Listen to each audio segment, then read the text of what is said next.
God's word is life. They are life and healing unto us. Kaya if you keep on listening to the word of God, meditating the word of God, you are allowing the word that brings life and penetrating into your spirit that brings health.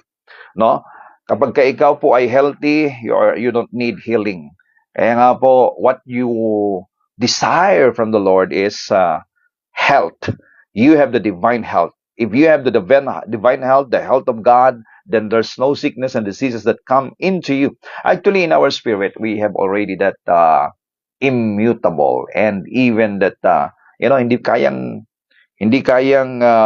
pasukin ng anumang sakit at karamdaman ng iyong espiritu. And when we believe, then the Lord will give strength to our physical body. Amen. Glory to God. So we entitled our devotion this morning, The Pleasing Righteousness. Yung pong katanggap-tanggap at kalugod-lugod na katwiran sa mata ng Diyos. Alam niyo, understanding righteousness makes a Christian matured. Pag-isulat nga po ninyo dyan, mga kapatid. Ano? Understanding righteousness makes a Christian matured. Kung gusto mong mag-matured sa inyo pong buhay Kristiyano, you need to go deep and establish yourself in understanding righteousness. At ang righteousness po na ito ay yung righteousness na galing sa Diyos. It will really develop and establish your relationship with God. No condemnation, no intimidation, and there's no hesitation coming into the throne of God. Once you know your standing and you know who you are, you know that you are made righteous by God. Wala kang pag-aalinlangan na lumapit sa Kanya. At when you know that you are righteous, then you are strong enough. Kapatid, you're growing. Even your prayer life will be fruitful.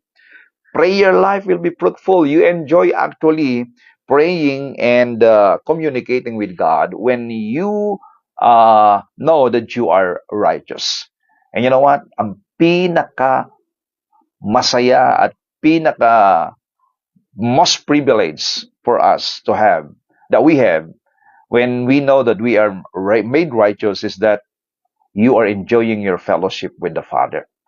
Masarap makipag-fellowship sa tao, makipagkwentuhan sa mga tao, kaibigan, kakilala, sa mga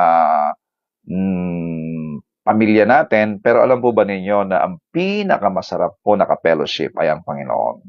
Kaya nga, spending moment with the Lord is not a wasted time. There's no wasted time that is being spent in the Lord. Kaya nga po, I encourage everyone, all Christians, sa lahat po ng mga nakikinig po sa atin, that intentionally, you have to set aside a time, a moment of date with the Lord. Makipag-date ka sa Panginoon.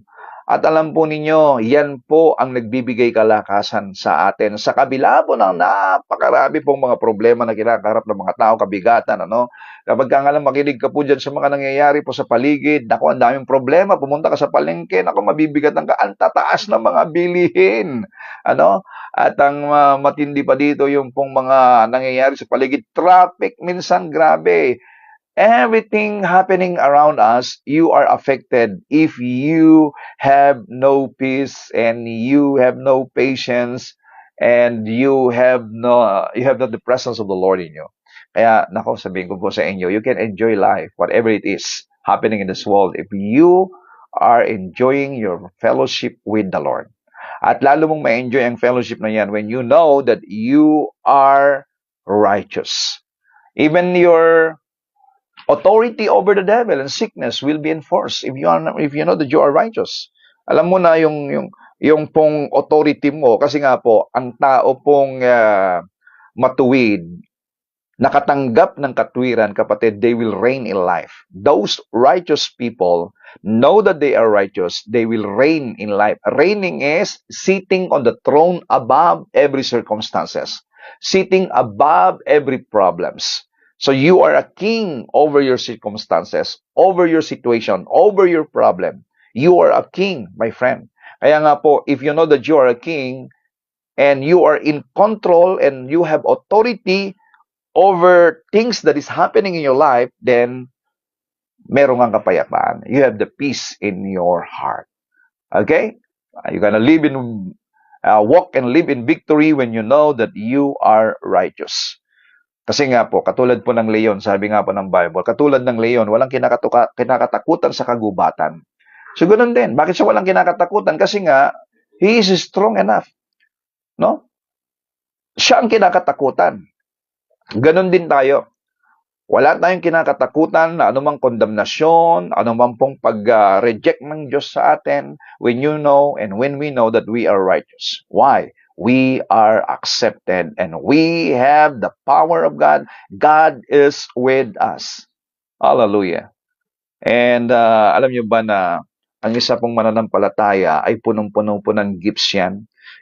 Hindi po ito magkakaroon pa lamang kapag ginangad mo. You have it already. Already deposited in the inside of us. Every gift of the Spirit already deposited in the inside of us. Magkakaroon po siya ng activation when you know the gifts that you have at ito po ay nagkakaroon ng power to be activated when you know who you are in the Lord. You know that you are righteous. Praise God. Alam niyo, ang dami pong benepisyo ng pagiging matuwid. Even the joy in serving the Lord. Bagamat ang dami pong mga pressure, ang daming problema, ang dami pong mga, mga pinag-uusapan po ng mga problema po sa ministry. Pero kapag ikaw ay na-establish ang kanyang katwiran na binigyan ng Diyos sa iyo, no? You're gonna have the joy in your ministry. Now, ano ba ang righteousness? Righteousness actually in Greek is dikaisone. Dikaisone. Na ibig sabihin, divinely upright. Grabe itong righteousness na to na hinihingi ng Panginoon. So, divinely upright, right standing with God, a condition or state of being acceptable to God because it is the same or matches His own righteousness. So, yun po ang righteousness. Kung ang righteousness mo ay hindi match, hindi pantay, hindi the same doon sa righteousness ni Lord, then that is not righteousness. Grabe, no? Kaya nga po nung sinabi ni Lord na in Matthew chapter 20 na, be ye perfect as your Father in heaven is perfect, no? Maging lagpasan niyo yung righteousness ng mga Pharisees. Nung sinabi ni Lord yon, ibig sabihin, walang katwiran ng tao na po pwedeng pumasa at maging kalugod-lugod sa mata ng Diyos. Even the righteousness of the Pharisees. Well, ang tingin po ng mga tao, mga Hudyo, nung panahon nila, ang matutuwid, yung pong mga Pariseo, yung pong mga teachers of the law, yung pong mga priests, yung maala nila. Kaya lang, sabi nga ni Lord, dito sa Matthew 5:20, unless your righteousness surpasses that of the Pharisees and the teachers of the law, you will certainly not enter the kingdom of heaven. See? The righteousness of men cannot enter into the kingdom of heaven. You cannot. Kaya, kailangan maintindihan natin itong righteousness na to. It is a perfect righteousness. Matthew 5:48, you shall be perfect, just as your Father in heaven is perfect. So, it is a perfect righteousness. That is the requirement of God. That is the only perfection or righteousness that is pleasing in the sight of God. Kaya ang tanong ngayon, sinong tao sa kanyang sariling gawa at sariling lakas makagagawa at makapag-provide ng ganitong katwiran? It should be consistent. Hindi po yung righteous ka lang sa buong maghapon. It should be consistent until the end, from the start until the end. So no one.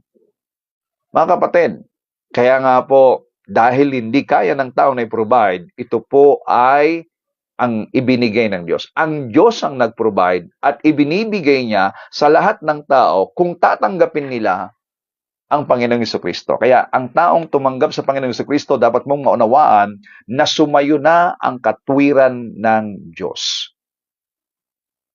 The requirements of the law that you must be righteous has been given to you the moment you receive the Lord Jesus Christ. But the problem is, if we are ignorant of what we have when we receive the Lord Jesus Christ, then the devil can still deceive us. Kaya marami pong nadideceive na ginagawang religion ng Christianity Kasi ang religion po is about do, do, do. No? Do this, do this, do this so that you can be pleasing in the sight of God. Do this, do this, do this so that you can be, you will be accepted by the Lord. Do this, do this, do this, do this so that you will be blessed. The Lord will bless you. So, ibig sabihin, it's all about their efforts. It's all about their do, do, do. Pero gusto ko pong ipaabot sa inyo, mga kapatid, that Christianity is all about believing and receiving. You're gonna believe that the Lord provided righteousness for you, and you have to receive it. And now that you have, glory to God, just acknowledge that the blessing that you have right now, and praise the Lord. And once you are in, a close relationship with the Lord right now, then ang dami pong benepisyo. You have the Holy Spirit in the inside of you, and because of that, you have now the power to live it out, the righteousness that you have in the inside of you. Actually, wala ka pang ginagawa. Tinanggap mo pa lang ang Panginoong Jesucristo bilang Panginoon at tagapagligtas, sumayo ang katwiran ng Panginoon, nalulugod na ang Diyos sa iyo. God is already pleasing at you because God looks at the righteousness of Jesus Christ in the inside of you. Ang nakikita ng Panginoon ay si Jesus sa buhay mo na tinanggap mo. Kaya ang righteousness mo ay si Jesus. Amen? Pakisulat nga po ninyo dyan, my righteousness is Jesus Christ. Or, Jesus Christ is my righteousness. Di ba meron tayong kinakanta? Lord, I worship you for you are my righteousness. Ayan. So, ang biblical righteousness po, mga kapatid, ay the ability to stand in the presence of the Father without the sense of fear, guilt, shame, or inferiority. As if sin never existed. Oh, sino po ang may tapang na tumayo sa harapan ng Diyos na parang hindi nag-exist ang kasalanan sa Kanya? Okay? Wala pong iba, kundi yung mga taong binigyan ng Diyos ng katwiran. Kaya nga po, pagharap mo po sa Diyos, at ikaw ay magpe-present ng sarili mong katwiran, bagsak ka. Pero ang ipipresent mo ay yung katwiran niya, accepted ka. No? Kaya, establish your righteousness by faith in Christ Jesus. At kapag nag-establish yan, then the manifestation will follow. You need to believe first and foremost that you are already righteous. You don't need to do for you to be righteous. Hindi mo kinakailangan gawin ang isang bagay para maging matuwid. Kapatid, establish first your believing that you are made righteous. Sabi nga ng Ephesians chapter 4, verse 24, you put on the new man which was created according to God in true righteousness and holiness. You already have the new man, the new created being in the inside of you, and that is your spirit. In your spirit, there is a created righteousness and holiness. And this righteousness and holiness is the righteousness and holiness of God. It matches the same with the righteousness and the holiness of God. So you have to put on. Let it be in your soul part. So sa pamamagitan po ng renewal of your mind, mga kapatid, kaya nga po Christianity is not about changing and transforming your spirit, kundi it is transforming your mind, believing that God has given you this righteousness and holiness. Perfect, sabi rito. It is a perfect, true righteousness and holiness. Ephesians chapter 4, verse 24. Put on the new man, which was created according to God in true righteousness and holiness. Oh, glory to God. Kaya pagharap natin sa Panginoon, wala po tayong inferiority. Pagharap natin sa Diyos, wala tayong fear, wala tayong guilt, walang shame, wala tayong pwedeng ikatakot, mga kapatid. Halimbawa, dumating ang Panginoon ngayon, humarap tayong lahat. Siyempre, when you come to God, you must know that there's no more guilt on you. Why? No more sin. The Lord has taken sin away from us. And God has given you new life. Hallelujah. So, another one, what is biblical righteousness? It is uprightness. Biblical righteousness is uprightness, a right standing with God, a quality being right. The righteousness received through faith in Jesus Christ. Yan po ang righteousness. The biblical righteousness. Dati kasi ang righteousness natin na ipinapangaral ay yung pong mga action mo, yung ginagawa mo. Although that's good, I'm not against practical righteousness. I'm not against doing what is true, what is right, what is holy. I'm not against on that. Kaya lang, kung ginagawa mo yan, katulad po ng mga Pariseyo at mga teachers of the law, na sabi ng Panginoong Yesus ay ang katulad nila ay nityo na napaputi sa labas pero puno ng kalansay ang loob, rejected yan sa harap ng Diyos. Bakit po naging ganon? Kasi nga po, they are presenting their own righteousness. Kaya nga po mayabang yung mga ganon eh. Kaya nga nung nanalangin yung isang Pharisee, sabi niya, Lord, salamat. Ako po ay araw-araw nagsisimba. Ako po ay araw-araw ako'y nagbibigay ng aking kapo, no? So, kanya pong ipinepresent yung kanyang sariling katwiran, tapos kinumpara pa niya yung kanyang sarili. Doon po sa katabi niya, hindi ako katulad ng Samaritanong ito na makasalanan. So, ibig sabihin, nagyayabang siya, ipinagyayabang niya yung kanyang katwiran. Oh, tapos yung naman makasalanan, hindi siya makatingin sa langit, inaamin niya na makasalanan siya at hindi siya karapat-dapat. Yun ang gusto ng Panginoon eh, yung aminin mo na hindi mo kayang iligtas ang iyong sarili. Kaya po, yun po yung tinatawag na poor in the spirit. Meaning, you cannot save yourself. You have nothing to do in the sight of God. You cannot boast anything para ikaw ay tanggapin ng Diyos. At ang tao pong nagpapakumbaba, yun ang kinakahabagan ng Panginoon at sila yung mga taong tumatanggap sa regalo ng Diyos. Katulad mo, katulad nating lahat, ano? Dahil nakita natin na hindi natin kayang iligtas ang ating sarili at hindi natin kayang mag-provide ng katwiran sa ating sariling kaparaanan, tinanggap natin ang katwiran ng Diyos. Amen? Oh, glory to the name of Jesus Christ. I tell you, God is so good. So, tingnan nyo in Romans 1:17, in it, the righteousness of God is revealed from faith to faith. Doon po sa gospel. Ang gospel po ay ipinapahayag niya ang katwirang mula sa Diyos.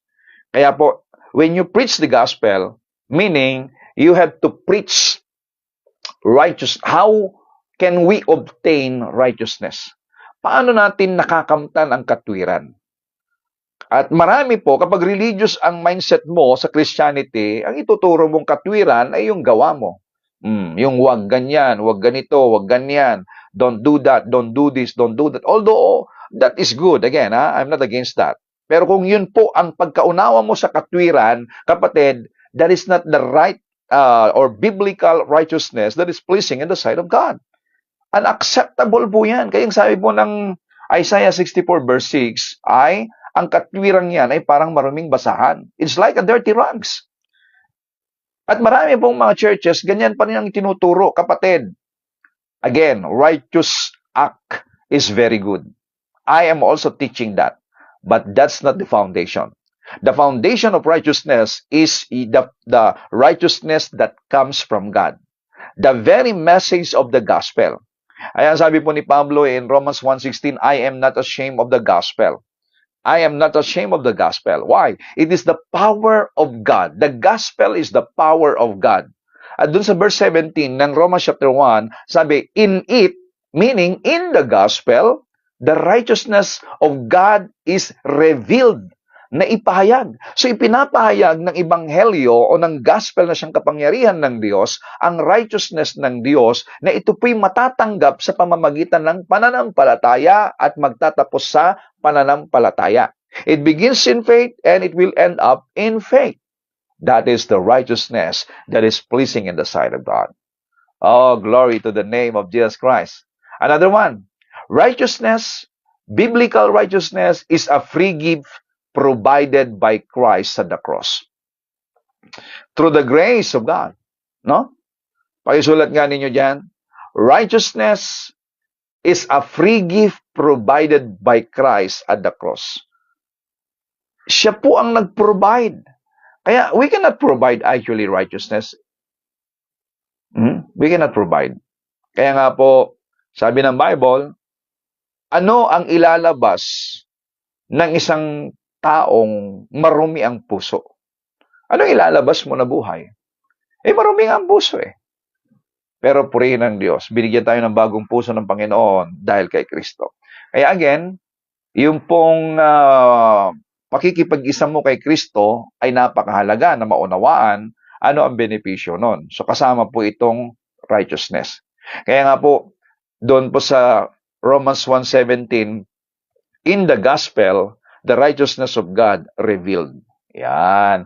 Kaya kung po doon po sa ating ipinapahayag na ebanghelyo, ay hindi po naihahayag yung katwiran ng Diyos na kailangan nating i-establish ang ating sarili, mga kapatid, hindi po naihahayag, hindi po na i-reveal ang gospel sa atin pagka ganon. So the gospel reveals that righteousness from God is now given to everyone who received the Lord Jesus Christ. Diba? 2 Corinthians 5:21 says, He made Him, Jesus. So, God made Jesus, who knew no sin, to be sin for us. For what purpose? That we might become the righteousness of God in Him. So, the righteousness that you have now, according to 2 Corinthians chapter 5, verse 21, is righteousness of God. Kaya again, righteousness is, the biblical righteousness is a righteousness that is matches. Pag sinabing it matches, it will be the same in nature. Hindi po yung ginaya lang, kundi the same in DNA. Yan po ang katwiran. Kaya yung katwiran mo ngayon, kapatid, you need to understand it. Wow, glory to God. It is the same DNA with God. Oh, hallelujah. Uriyama kundurosa katakanderiande remayande hai. Thank you, Abba Father. Thank you, Holy Spirit. Thank you, Jesus, for this wonderful, beautiful truth, Lord God. Kaya nga po, eto, katulad ngayon, na-excite ako. Not because I am perfect in action, not because I am perfect in thinking, in my thinking. I am not righteous because hindi ako matuwid dahil naging matuwid na ang lahat pag-iisip ko, wala nang mali. No. I'm still in the flesh. No. I'm still, meron pa rin space sa akin to commit error. Pwede pa rin ako magkamali, magka-decision. Kaya lang, I have to establish my mind, my thoughts, my emotion, that in the Spirit, I am perfectly righteous, the same and matches the righteousness of God. At habang yung isipan ko'y naniniwala dito, then, yung manifestation, we are transformed from glory to glory. Hallelujah! Yun po nagbibigay sa iyo ngayon ng kalakasan. At eto, when you are strong enough and established in this righteousness, may enjoy mo ang fellowship mo kay Lord. May enjoy mo ang paglapit sa Panginoon. You cannot really enjoy your fellowship with the Lord if you know that you are not righteous.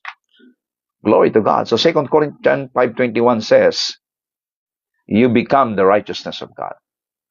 So ano pa ang biblical righteousness? Good position with God. Biblical righteousness is good position with God. Which is the position the world is striving for, that God has given to those who believe in Jesus Christ. Romans 5:21, no? Sin reigned in death. So, may kamatayan doon sa kasalanan. Nagahari ang kasalanan doon sa kamatayan.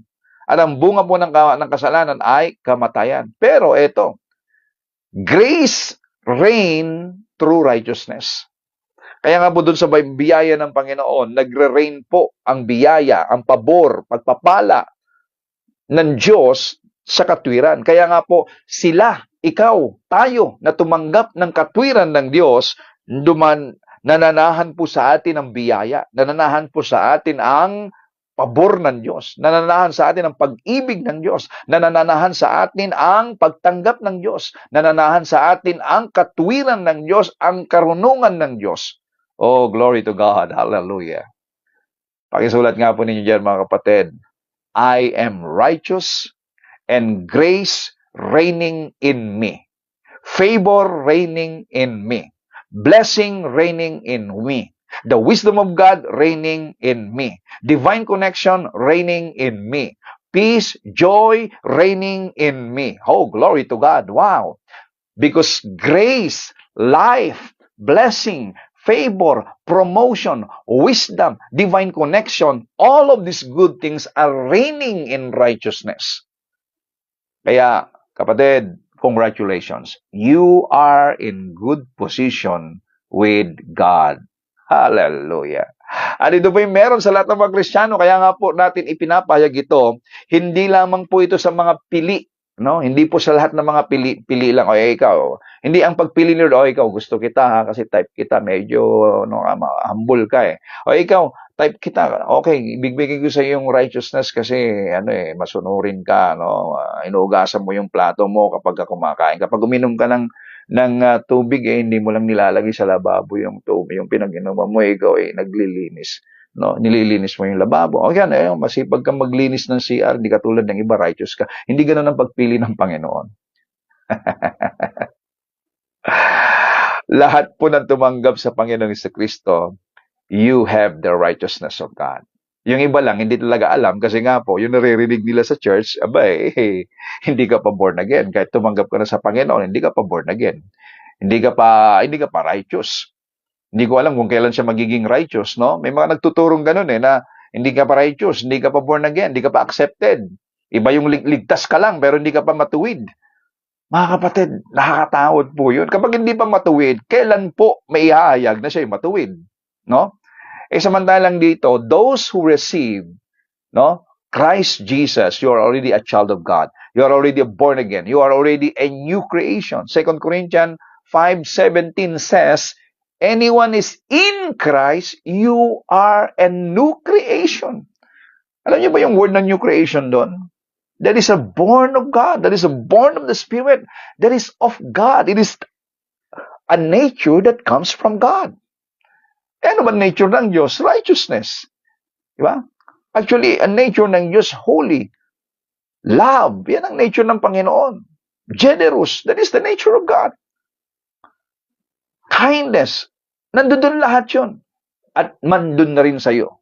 Kaya nga hindi ka na madamot. Generous ka na. Hindi ka na mainitin ang ulo. You have the patience now.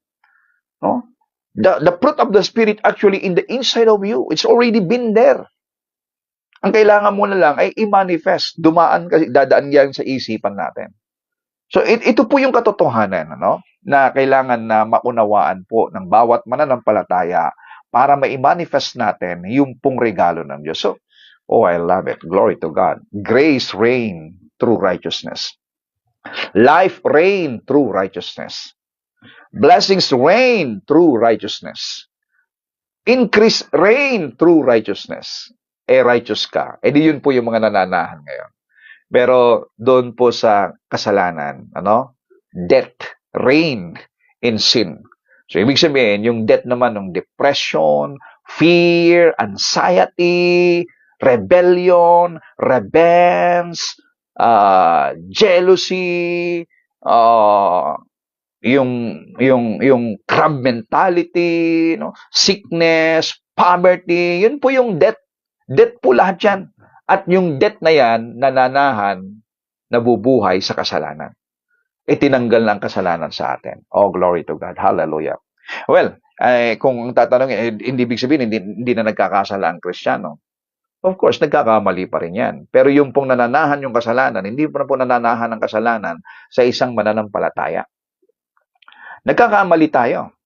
At marami po dyan, nakagawa talaga ng hindi tama. Kasalanan. Nakagawa ka ng kasalanan, pero hindi ka na makasalanan.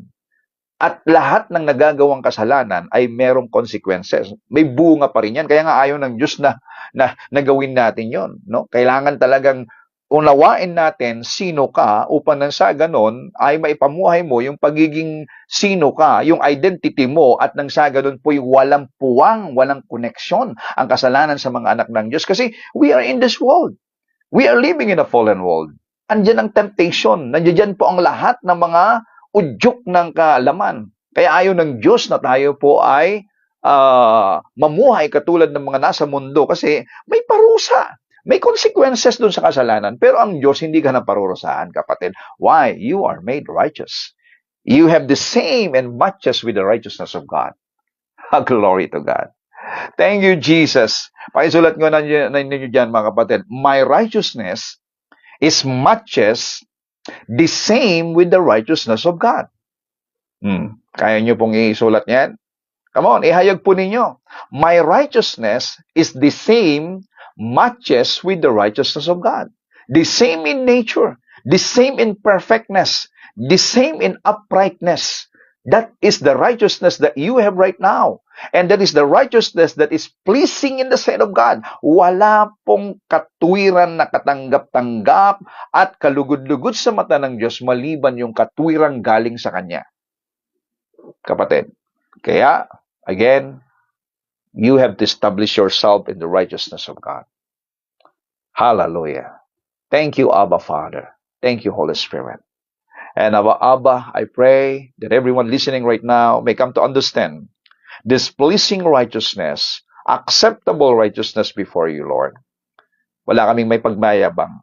We cannot boast on ourselves. We cannot boast on our actions. We cannot boast on our own way and strength and ability, O God, but only on what you've done and what you've given us as a free gift, Lord. Thank you. I declare that this righteousness may come to manifest in the life of everyone. In Jesus' mighty name, receive it. Amen and amen.